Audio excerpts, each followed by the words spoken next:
আসসালামু আলাইকুম। প্রিয় একাদশ ও দ্বাদশ শ্রেণীর শিক্ষার্থীরা, সবাইকে হাতানি ইকোনমিক্স ক্লাসরুমের পক্ষ থেকে আন্তরিক অভিনন্দন ও শুভেচ্ছা। তাহলে আজকে আমরা অর্থনীতি প্রথম পত্রের দ্বিতীয় অধ্যায় ভোক্তা ও উৎপাদকের আচরণ, এই অধ্যায়ের প্রথম টপিক উপযোগ। উপযোগ নিয়ে আমরা গত ক্লাসে যে আলোচনা করেছি এর পরবর্তী অংশ নিয়ে আজকে আলোচনা করা হবে। চলো যে আজকের ক্লাসটা শুরু করি। তাহলে আমরা গত ক্লাসে আলোচনা করছিলাম প্রথমে উপযোগ। উপযোগ বলতে কি বুঝো এটা বুঝেছিলাম। এর পরবর্তীতে আমরা যে আলোচনাটা করেছিলাম সেটা হচ্ছে উপযোগের বিভিন্ন ধারণা সম্পর্কে। তাহলে আমরা প্রথমে জেনেছিলাম উপযোগ, যার ইংলিশ হচ্ছে ইউটিলিটি, যাকে ইউ দ্বারা, ক্যাপিটাল লেটার ইউ দ্বারা প্রকাশ করা হয়ে থাকতো। তাহলে যদি আমরা কোথাও ইউ দেখি তাহলে সেটার দ্বারা বুঝে নিতে হবে যে আমাদের সেটা হচ্ছে ইউটিলিটি, উপযোগকে বোঝাচ্ছে। তাহলে উপযোগের ধারণার মধ্যে কয়েক প্রকার ছিল, তার মধ্যে প্রথমটা ছিল প্রাথমিক উপযোগ। তো একটা দ্রব্য যখন আমি প্রথম ভোগ করব সেখান থেকে যে উপযোগটা লাভ করব তাহলে এটাকে বলা হচ্ছে প্রাথমিক উপযোগ। এরপরে ছিল মোট উপযোগ। একটি দ্রব্য ক্রমাগতভাবে ভোগ করতে থাকলে ওই দ্রব্য থেকে আমি যে উপযোগগুলো পাবো তাহলে ওর সমষ্টিকে আমরা তখন মোট উপযোগ বলছিলাম। এরপরে ছিল প্রান্তিক উপযোগ। ভোগের পরিমাণ একক পরিবর্তনের ফলে আমার মোট উপযোগের যে পরিবর্তনটা হয়েছিল ওইটাকে আমরা প্রান্তিক উপযোগ বলেছিলাম। এরপরে ছিল ঘট উপযোগ। ঘট উপযোগ হচ্ছে যে মোট উপযোগকে মোট ভোগের পরিমাণ দ্বারা ভাগ করলে যে উপযোগটা পাওয়া যায় ওইটাকে ঘট উপযোগ বলা হয়। তাই তোমরা যারা গত ক্লাসটি দেখো না, অর্থাৎ 1 নম্বর ক্লাসটি দেখো নাই, তারা এই 2 নম্বর ক্লাসটা করার আগে অবশ্যই 1 নম্বর ক্লাসটা করতে হবে। যদি আমি 1 নম্বর ক্লাসটা না বুঝি তাহলে এই 2 নম্বর ক্লাসটাও বোঝা সম্ভব হবে না। তার মধ্যে প্রত্যেকের উচিত হচ্ছে এই 2 নম্বর ক্লাসটা দেখানোর আগে প্রথমে 1 নম্বর ক্লাসটাই দেখতে হবে। চলো শুরু করি আজকে। তাহলে গত ক্লাসে আমরা করছিলাম যে শেষ, প্রথমে করেছিলাম উপযোগের বিভিন্ন ধারণা সম্পর্কে ধারণা দিয়েছিলাম, কাকে বলে এগুলো দিয়েছিলাম। এরপরে বিভিন্ন উপযোগের সূচিতে দেখাইছিলাম। এরপরে করছিলাম মোট উপযোগ, প্রান্তিক উপযোগের সূচি এবং রেখা। তাহলে আজকে করবো আমরা ঘট উপযোগ থেকে।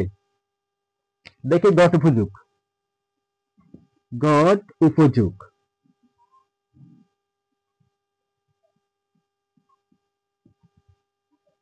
তাহলে প্রথমে জানতে হবে ঘট উপযোগ কাকে বলে। ঘট উপযোগকে সংক্ষেপে এইউ দ্বারা প্রকাশ করা হয়, এভারেজ ইউটিলিটি। মোট উপযোগকে মোট ভোগের পরিমাণ দ্বারা ভাগ করলে যে উপযোগ পাওয়া যায় তাকে ঘট উপযোগ বলে। মোট উপযোগকে মোট ভোগের পরিমাণ দ্বারা ভাগ করলে যে উপযোগ পাওয়া যায় তাকে বলা হয় ঘট উপযোগ। আচ্ছা লিখি সবাই।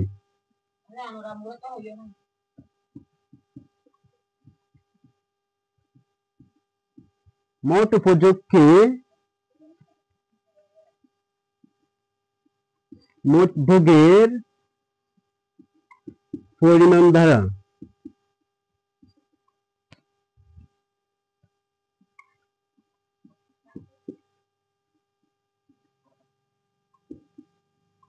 মোট উপযোগকে মোট ভোগের পরিমাণ দ্বারা ভাগ করলে যে উপযোগ পাওয়া যায়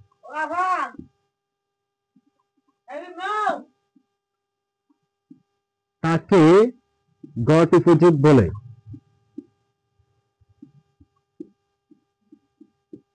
মোট উপযোগকে মোট ভোগের পরিমাণ দ্বারা ভাগ করলে যে উপযোগ পাওয়া যায় তাকে ঘট উপযোগ বলে। তাহলে সূত্র হচ্ছে ঘট উপযোগ AU equal TU by Q. ঘট উপযোগ AU equal TU by Q, অর্থাৎ মোট উপযোগকে ভোগের পরিমাণ দ্বারা ভাগ করব। তাহলে আমি কি পাবো? ঘট উপযোগ পাবো। সূত্রের মাধ্যমে দেখি। তাহলে মোট উপযোগ বের করে, ঘট উপযোগ বের করার জন্য কি কি লাগবে? একটা মোট উপযোগ লাগবে আর একটা ভোগের পরিমাণ লাগবে। মোট উপযোগকে যখন আমি ভোগের পরিমাণ দ্বারা ভাগ করবো তাহলে আমি কি পাবো? ঘট উপযোগ পাবো। আচ্ছা দেখি।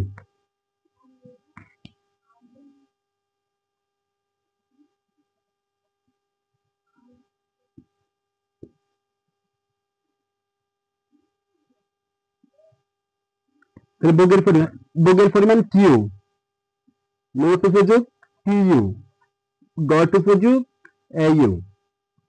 ভোগের পরিমাণ 1 2 3 4 5 6 and 7। আচ্ছা, ভোগের পরিমাণ যখন 1 তখন আমার মোট উপযোগ হচ্ছে 10। ভোগের পরিমাণ যখন 2 তখন মোট উপযোগ হচ্ছে 18। যখন 3 তখন 24 28 30 30 28। আচ্ছা দেখি, যখন আমার ভোগের পরিমাণ 1 তখন আমার মোট উপযোগ হচ্ছে 10। ভোগের পরিমাণ যখন 1 তখন মোট উপযোগ হচ্ছে 10। তো ঘট উপযোগ কত হবে? তাহলে গট উপযোগ ইকুয়াল মোট উপযোগ by Q, T U by Q. তাহলে দেখি টিইউ হচ্ছে 10 আর কোয়ান্টিটি হচ্ছে 1। 1 দিয়ে যখন 10 কে ভাগ করি তাহলে কত আসে 10। আমার গট উপযোগ হচ্ছে 10। আচ্ছা, ভোগের পরিমাণ যখন 2 তখন আমার মোট উপযোগ 18। তাহলে আমার গট উপযোগ কত হবে? তাহলে মোট উপযোগ বাই কিউ, মোট উপযোগ বাই কিউ টু 18 ইকুয়াল 9। তাহলে প্রত্যেকটা মোট উপযোগকে যখন আমি ভোগের পরিমাণ দ্বারা ভাগ করব তাহলে আমার প্রত্যেকটা গট উপযোগই বের হবে। তাহলে 24 কে 3 দ্বারা ভাগ করলে কত হবে 8, 28 কে 4 দ্বারা ভাগ করলে কত হবে 7, 30 কে 5 দ্বারা ভাগ করলে কত হবে 6, 30 কে 6 দ্বারা ভাগ করলে কত হবে 5, আর 28 কে 7 দ্বারা ভাগ করলে কত হবে 4। তাইলে আমার যখন ভোগের পরিমাণ 1 তখন মোট উপযোগ হচ্ছে 10, গট উপযোগ হচ্ছে কত 10।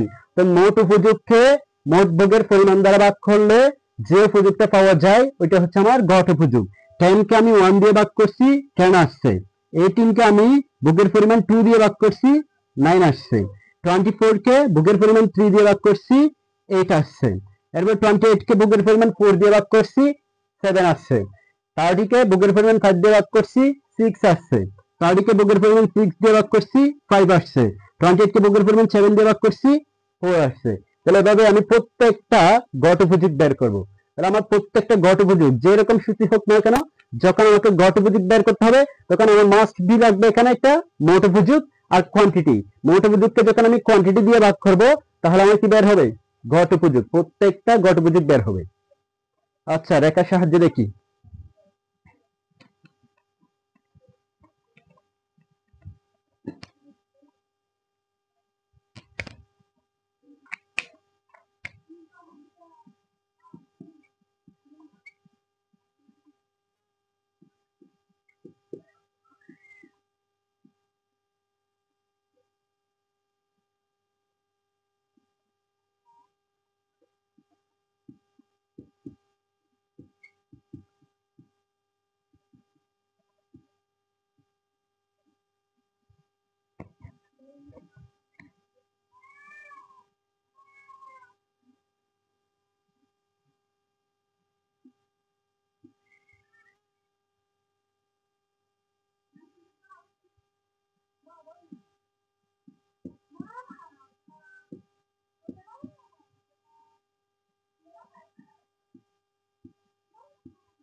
আচ্ছা, তাহলে এখানে একটা সূচি দেওয়া আছে, একটাতে আছে ভোগের পরিমাণ কিউ আর একটা দেওয়া আছে মোট উপযোগ টিইউ।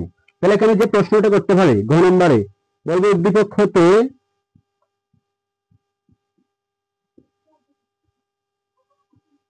ইউ বা গট উপযোগ রেখা অঙ্কন করো। তাহলে যে প্রশ্ন করতে পারে উদ্দীপক হতে ইউ বা গট উপযোগ রেখা অঙ্কন করো। তাহলে গত ক্লাসে বলা হয়েছিল কোন একটা রেখা আঁকার জন্য প্রথমে ওই রেখার সূচি আছে কিনা দেখতে হবে। যদি সূচি না থাকে আমার উত্তরপত্রের মধ্যে সূচিটা বের করে নিতে হবে প্রথমে। তাহলে এখানে দেওয়া আছে একটা কোয়ান্টিটি আর একটা হচ্ছে আমার টোটাল ইউটিলিটি, একটা ভোগের পরিমাণ দিয়ে আছে আর একটা মোট উপযোগ দিয়ে আছে, কিন্তু আমাকে বলছে এখানে গট উপযোগ রেখা অঙ্কন করতে। তাহলে আমাকে প্রথমে যে কাজটা করতে হবে গট উপযোগের সূচিটা বের করতে হবে।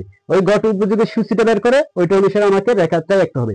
তাহলে গট উপযোগের সূচিকে আমরা বের করবো সূত্র দিয়ে। তাহলে আমরা জানি গট উপযোগের সূত্র হচ্ছে mu tu au equal tu by Q, au equal tu by Q, অর্থাৎ গট উপযোগ ইকুয়াল মোট উপযোগ বাই কোয়ান্টিটি।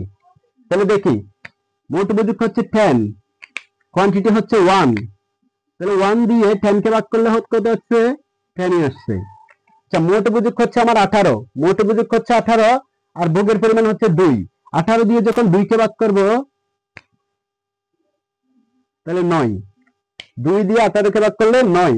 ভোগের পরিমাণ যখন আমার কত 3 তখন আমার মোট উপযোগ হচ্ছে 24। 3 দিয়ে যখন 24 কে ভাগ করব তখন আমার গট উপযোগ আসে 8। ভোগের পরিমাণ যখন 4 তখন আমার মোট উপযোগ হচ্ছে 28। ভোগের পরিমাণ যখন 4 তখন আমার মোট উপযুক্ত হচ্ছে 28, তাহলে 4 দিয়ে যখন 28 কে ভাগ করব তাহলে আমার আসে কত 7, ঘট উপযুক্ত 7।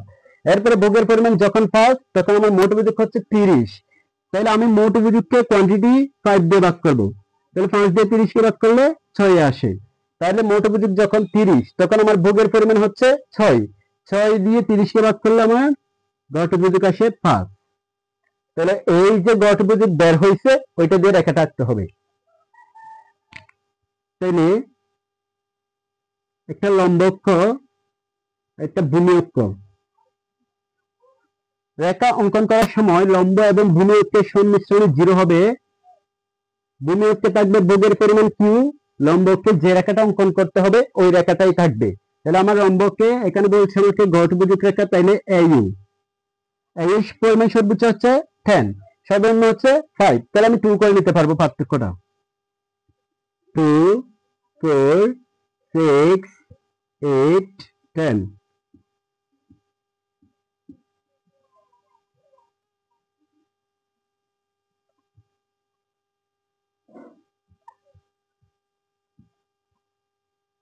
আচ্ছা, তাহলে দেখি ভোগের পরিমাণ 1, 2, 3, 4, 5, 6, তাহলে ভোগের পরিমাণ নিলাম 1, 2, 3, 4, 5, 6, আর আমার এখানে ঘট উপযুক্ত সর্বোচ্চ আছে 10, সর্বনিম্ন 5 আছে, তাহলে আমি 2 করে নিলাম। 2, 4, 6, 8, 10। দেখবে এবার ভোগের পরিমাণ যখন 1, ভোগের পরিমাণ যখন 1 তখন আমার ঘট উপযুক্ত হচ্ছে 10, ভোগের পরিমাণ যখন 1 তখন আমার ঘট উপযুক্ত হচ্ছে 10, দুইটা সংমিশ্রণ করব। সংমিশ্রিত বিন্দু হচ্ছে A। এরপরে ভোগের পরিমাণ যখন 2 তখন আমার ঘট উপযুক্ত হচ্ছে 9, ভোগের পরিমাণ যখন 2 ঘট উপযুক্ত হচ্ছে 9, 8 এবং 10 এর ঠিক মাঝখানে 9।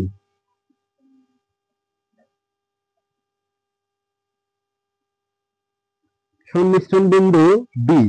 ভোগের পরিমাণ যখন 3, ভোগের পরিমাণ যখন 3 তখন আমার মোট ঘট উপযুক্ত হচ্ছে 8, তাহলে আমি ভোগের পরিমাণ 3, ঘট উপযুক্ত 8।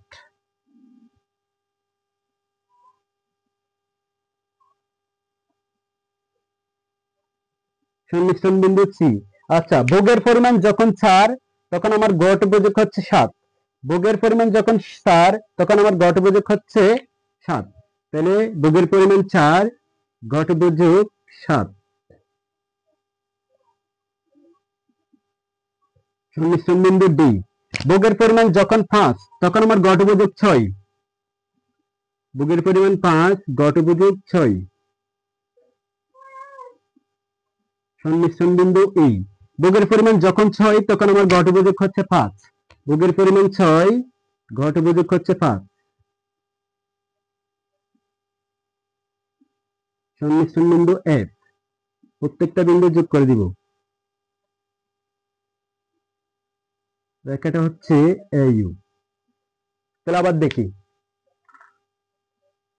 ভোগের পরিমাণ যখন 1 তখন আমার ঘট উপযুক্ত হচ্ছে 10, তাহলে ভোগের পরিমাণ 1 থেকে ঘট উপযুক্ত 10 এর সংমিশ্রণটা করছি, 1 থেকে 10 যাদের সংমিশ্রণ বিন্দু প্রকাশ করছে A দিয়ে।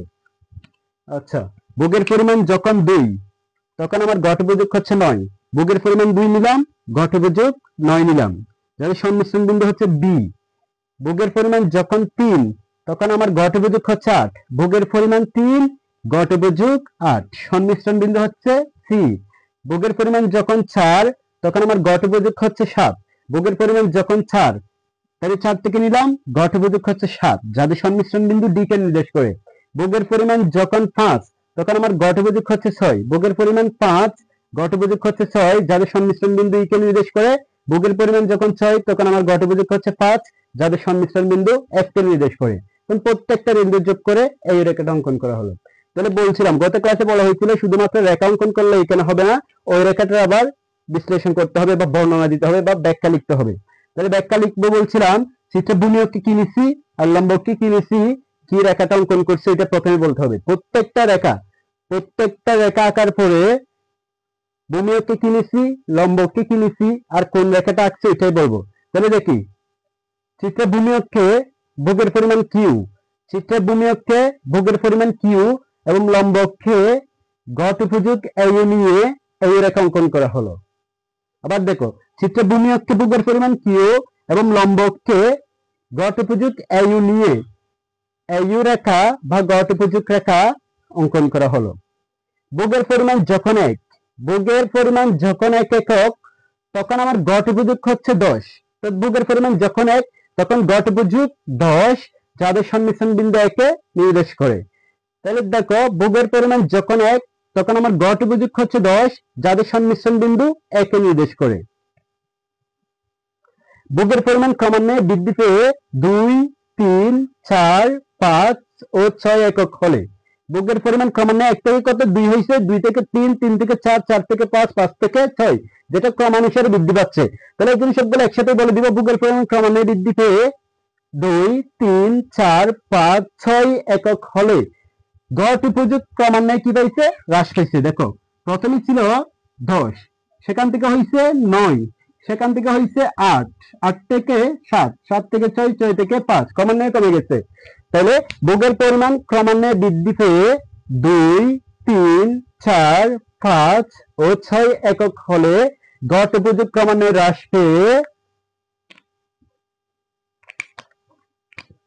9, 8, 7, 6 ও 5 হয়, যাদের সংমিশ্রণ বিন্দু বি, সি, ডি, ই ও এফ কে নির্দেশ করে। তাহলে সুতরাং এ, বি, সি, ডি, ই, এফ বিন্দু যোগ করে এই রেখা অঙ্কন করা হলো। আচ্ছা,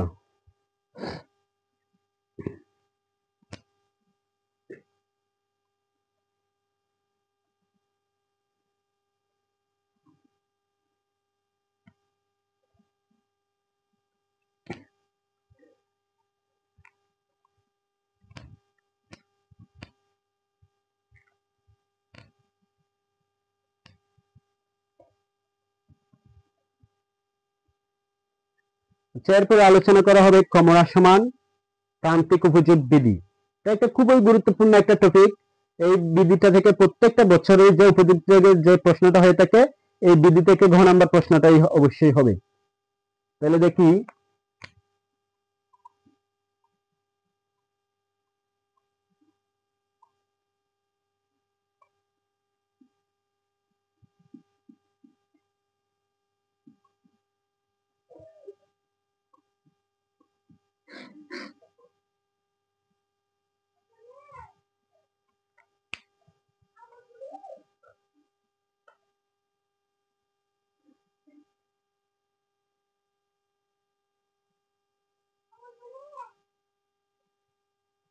আচ্ছা, ক্রমহ্রাসমান প্রান্তিক উপযোগ বিধি।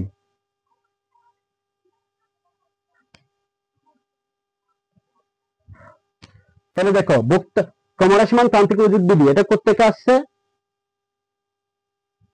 তাহলে অধ্যাপক মার্শাল 1890 সালে বক্তার আচরণ বিশ্লেষণ করতে গিয়ে, অধ্যাপক মার্শাল 1890 সালে বক্তার আচরণ বিশ্লেষণ করতে গিয়ে দ্য প্রিন্সিপাল অফ ইকোনমিক্স গ্রন্থে এই ক্রমহ্রাসমান বিধিটি ব্যাখ্যা করেন বা বিশ্লেষণ করেন।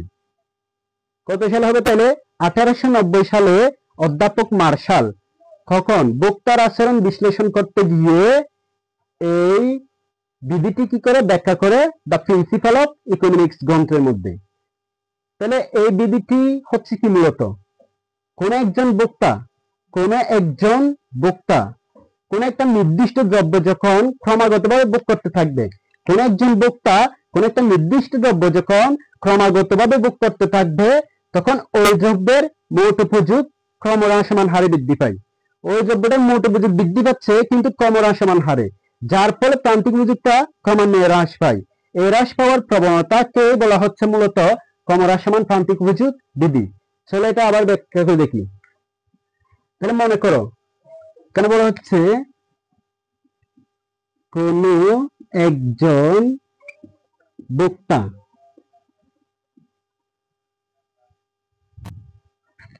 একটি নির্দিষ্ট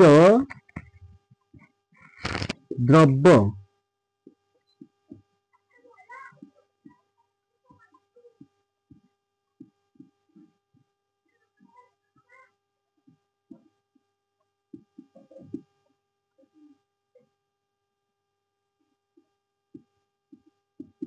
তাহলে বলছে কোন একজন ভোক্তা একটি নির্দিষ্ট দ্রব্য ক্রমাগতভাবে ভোগ করতে থাকলে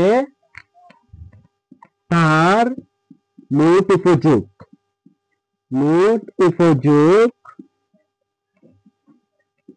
ক্রমহ্রাসমান হারে বৃদ্ধি পায়। কিন্তু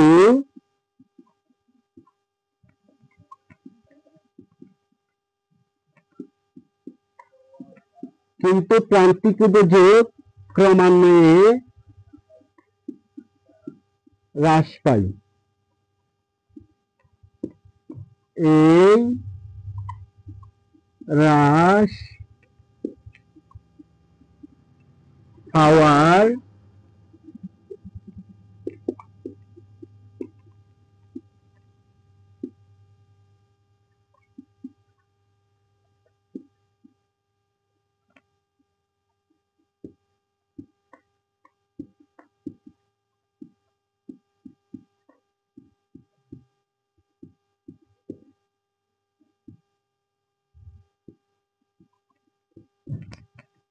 দেখো এখানে কি বলা হচ্ছে, কোন একজন ভোক্তা যখন একটি নির্দিষ্ট দ্রব্য ক্রমাগতভাবে কি করতে থাকবে, ভোগ করতে থাকবে।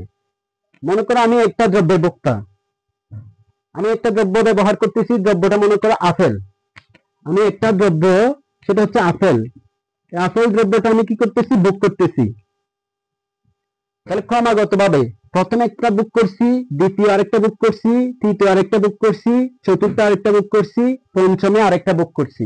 তাহলে দেখো কোন একজন ভোক্তা যখন একটি নির্দিষ্ট দ্রব্য ক্রমাগতভাবে কি করতে থাকবে, ভোগ করতে থাকবে, দ্রব্যের কোনো পরিবর্তন হতে পারবে না, শুধুমাত্র একটা নির্দিষ্ট দ্রব্যই হতে হবে, ওই দ্রব্যটা ক্রমাগতভাবে একের পরে কি করতে হবে, ভোগ করতে হবে।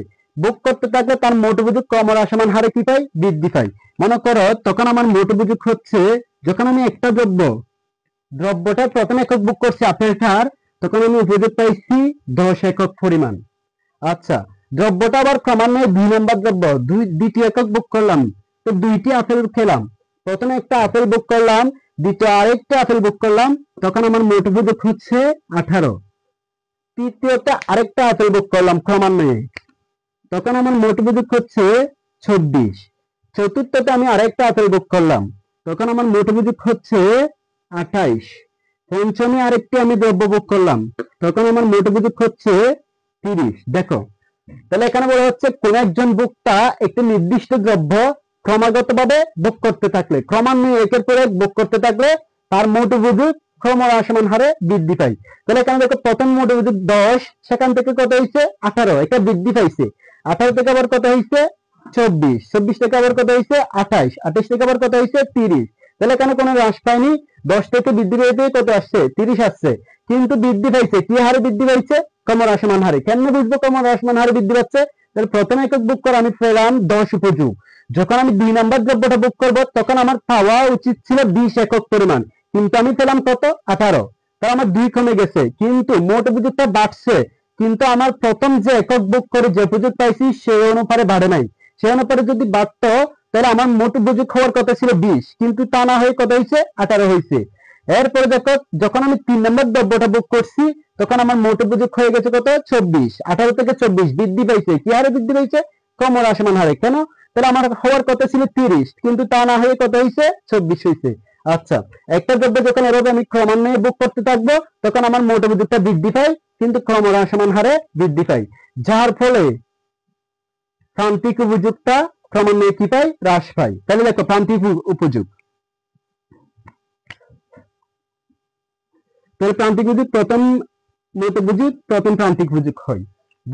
দ্বিতীয় মোট উপযোগ থেকে প্রথম মোট উপযোগ বিয়োগ করব, 18 থেকে 10 গেলে 8, 24 থেকে 18 গেলে 6, 28 থেকে 24 গেলে 4, 30 থেকে 28 গেলে 2। দেখো আমার মোট উপযোগ বৃদ্ধি পাচ্ছে, কিন্তু প্রান্তিক উপযোগটা হ্রাস পাচ্ছে।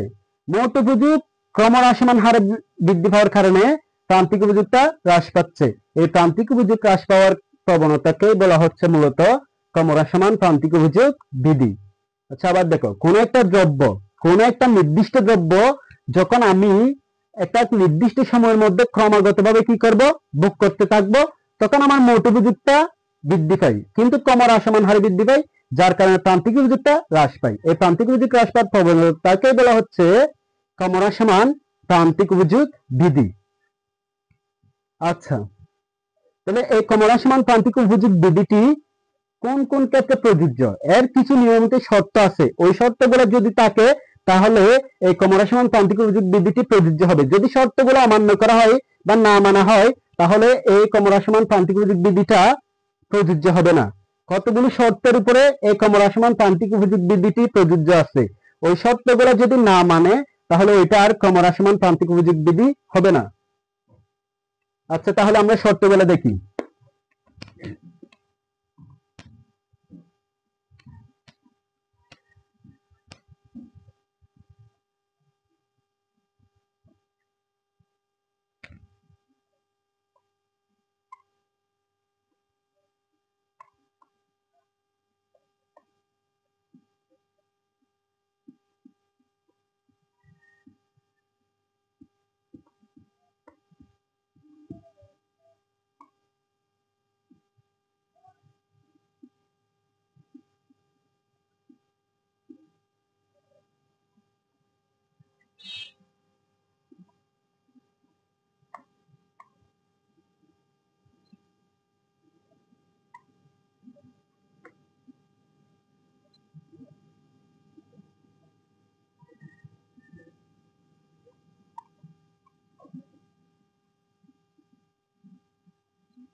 ঘুরে যাবি যাইতে বলে জানলে বেড়ে গাইরে চিল্লে চিল্লে গিয়ে।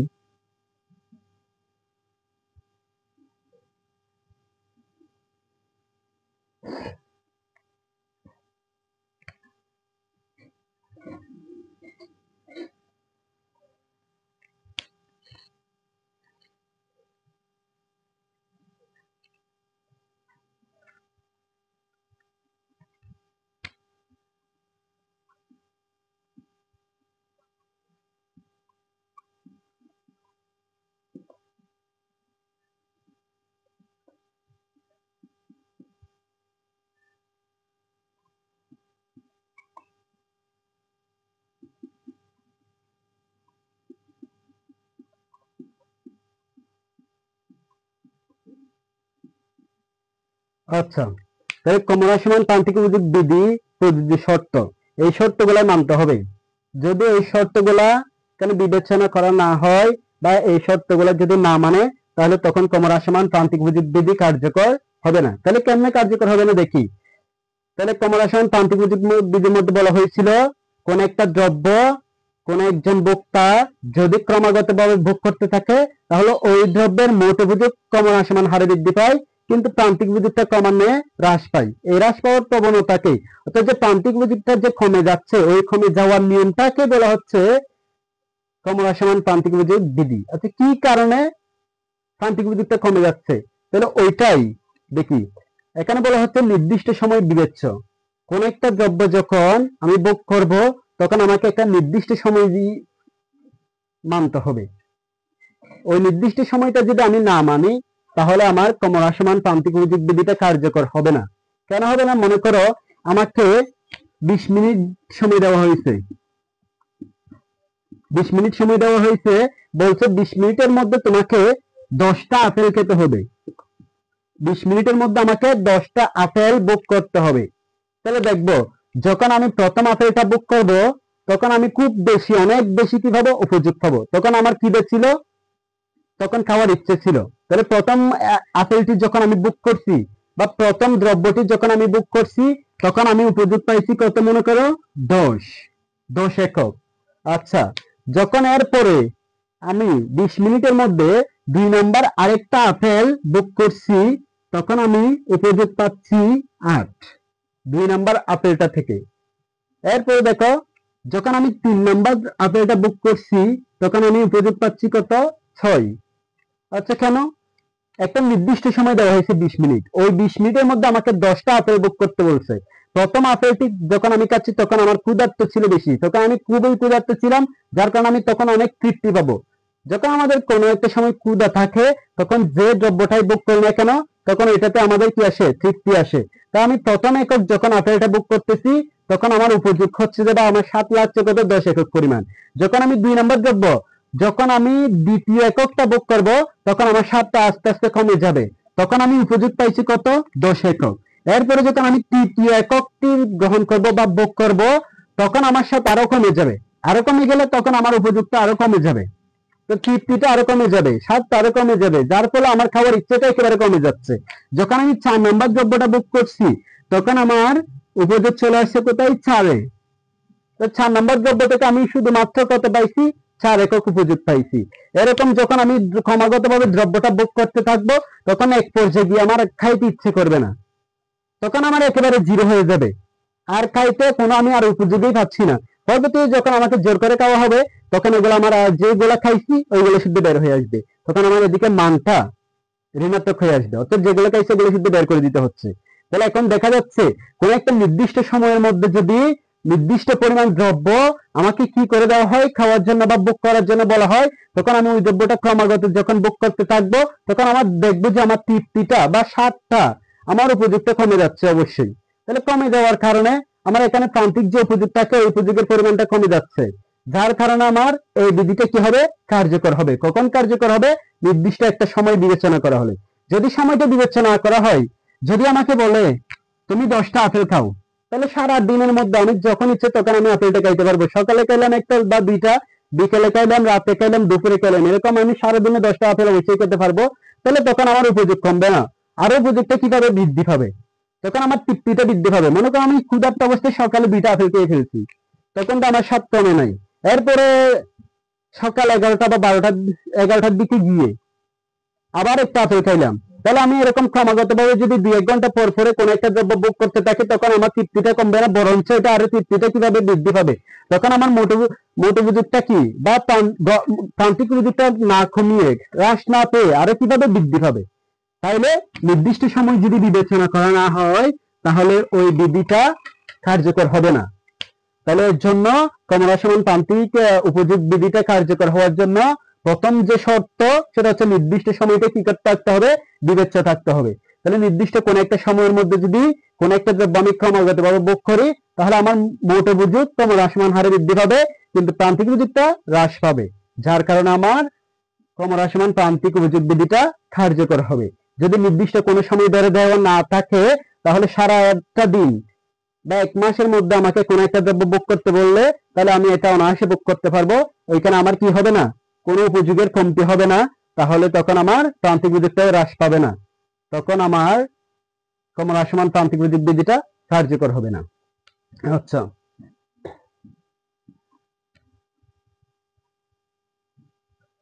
এরপরে বলা হয়েছে সময়, অভ্যাস ও রুচির অপরিবর্তনীয়। সময়, অভ্যাস ও রুচির অপরিবর্তনীয়। তাহলে দেখো এখানে অভ্যাস, রুচি, কোন রুচির পরিবর্তন হতে পারবে না। মনে করো আমাকে কি করা হচ্ছে, অভ্যাস বা রুচির অপরিবর্তনীয়। প্রথমে একটা আপেল দিছে, প্রথমে আমাকে একটা আপেল দিচ্ছে, ওই আপেলটা আমি ভোগ করছি। এরপরে দ্বিতীয়ত আরেকটা কি দিচ্ছে আমাকে, মনে করো আঙ্গুর দিছে, ওই আঙ্গুরটা আমি ভোগ করছি।